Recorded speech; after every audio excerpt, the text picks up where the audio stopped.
show you my favorite foundations and powders as well. I have been exploring a lot of different foundations lately, and I've come across some really awesome ones that I haven't really had a lot of time to talk about yet, so I thought I would devote an entire video to showing you some of those and some old standbys as well.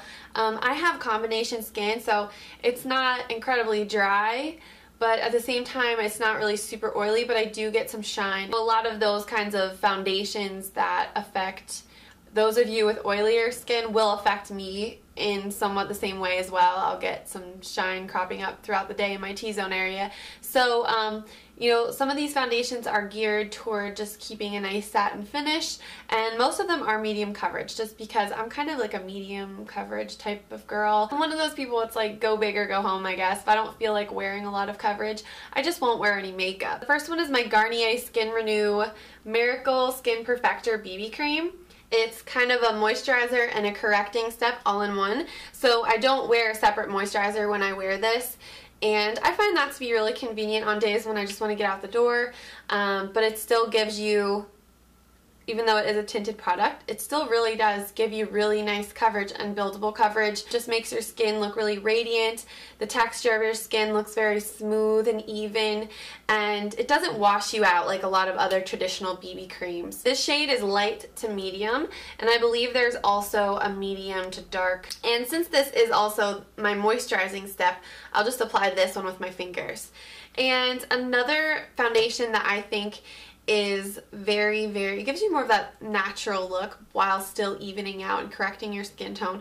This is the Revlon Age Defying foundation with DNA Advantage, and my shade is 15 Tender Beige, and I really love the finish of this. I think it does a little bit more correcting than the BB cream, I would say, but it's just the most beautiful airbrushed satin finish. I love it. I love the fact that it has a pump, which I think is really convenient, and it's amazingly blendable. At first it looks like it would be a little bit shiny, maybe a little too dewy, but once you set it with a powder, it just sets up to be the most beautiful satin finish, and it holds up incredibly well. Sometimes when foundations start off a little bit, like a touch dewy, throughout the day that'll just intensify times like 100, and I'll just get shine like crazy, but this one holds up amazingly well. Another thing I like about this, it just feels really nice and lightweight. It's very comfortable. It doesn't feel like you have a ton of product on your skin. The next one is my Mercier Silk Cream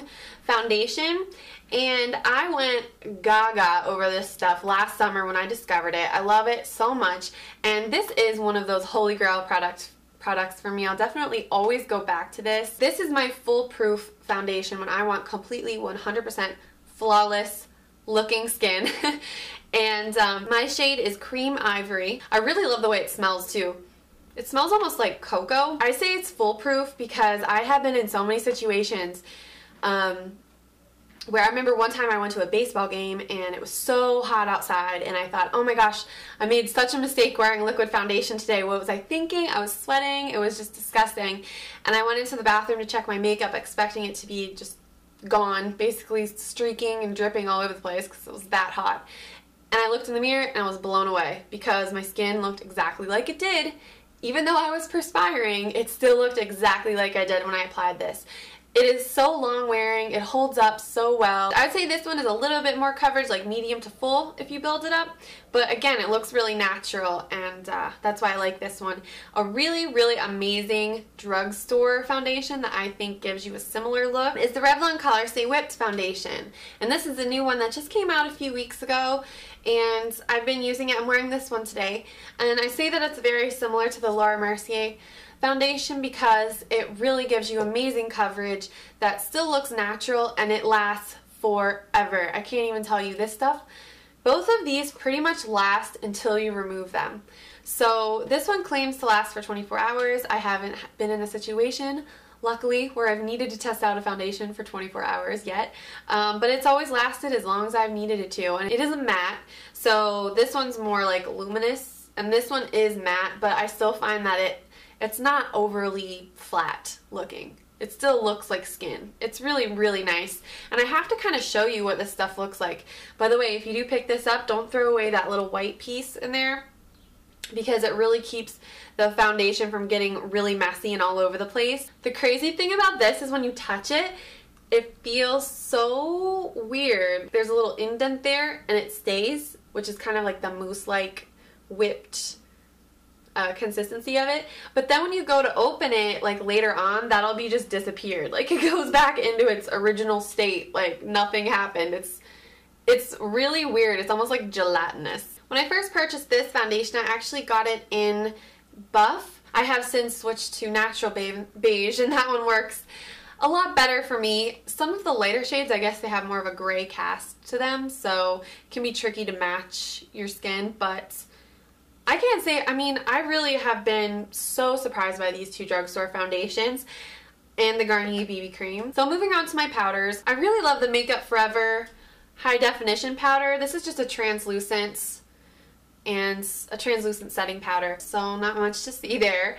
But I really, it's weird. I'll go through phases with translucent powders. Sometimes I love them, and then other times I want a little bit, like a touch more coverage that a tinted powder will provide. So I don't know, it's weird. I go through phases with this, but this is always the one that I go back to. I have to mention my MAC Mineralize Skinfinish Natural, and my shade that I've always used is Medium Plus. These are great for setting your foundation because they don't look super powdery and dry. They look like skin, like natural skin, hence the name. So that's what I really like this one for. And all of the tinted products, the tinted powders that I'm showing you, I've also used as not only a setting powder but also a powder foundation as well. The next product I'm going to be showing you is my Benefit Hello Flawless Custom Powder Cover-Up, and it's kind of hard to show on the camera because it has that mirrored part in the middle.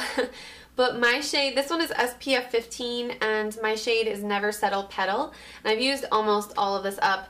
One of the negative things about this is that I really did go through it really quickly, but if you're just using it as a setting powder, you probably wouldn't go through it as quickly. I think this was a product that they had in their line before, and then back in March they reformulated it and relaunched it as a custom powder cover-up. And the idea behind this is that you can kind of use it as a concealer in spots, or buff it all over for all-over correction, or just set your liquid foundation with it. So that's why I think that it is worth the money, because you can do so many different things with this. It really, really looks nice, especially when you buff it into your skin alone and you're just using it as a foundation. It doesn't look dry, it doesn't look powdery, it doesn't settle into the lines. As the day goes on, maybe your skin's a little bit dry, and sometimes powder will cling to those areas. Doesn't do that. It doesn't even look like you're wearing a powder. Like if I want to build up coverage in certain areas or use it as a powder foundation, I'll use my flat top synthetic Kabuki F80, and I have a video showing how I use these two together in my everyday makeup routine from maybe like a month ago or so. The next powder that is a more recent find that I have really been impressed with. I mean, from the first moment I used this, I knew that it was a winner. This is the NARS Pressed Powder. And my shade is Beige, which I think I might have an issue finding a shade that matches my skin for the winter time, because this one might be just a touch dark for the winter months, but for right now it matches my skin really well. And this stuff is incredible. It's just so silky and soft, especially, you know, for a powder. It just goes on really nicely. You can just tell that this is a really quality product. The way that it like rests on the surface of your skin, it's just, I don't know, you can really tell the difference in quality, I guess, with this one. It's just really nice. And yeah, I'm wearing this one today over top of my Revlon Colorstay Whipped Foundation. Thank you guys so much for watching this video. I don't think I've ever done a complete roundup of all my favorite foundations and powders before, so this was long overdue, and I'm so excited I got to feature 3 drugstore foundations in this video. So thanks so much for watching, and I'll talk to you soon. Bye.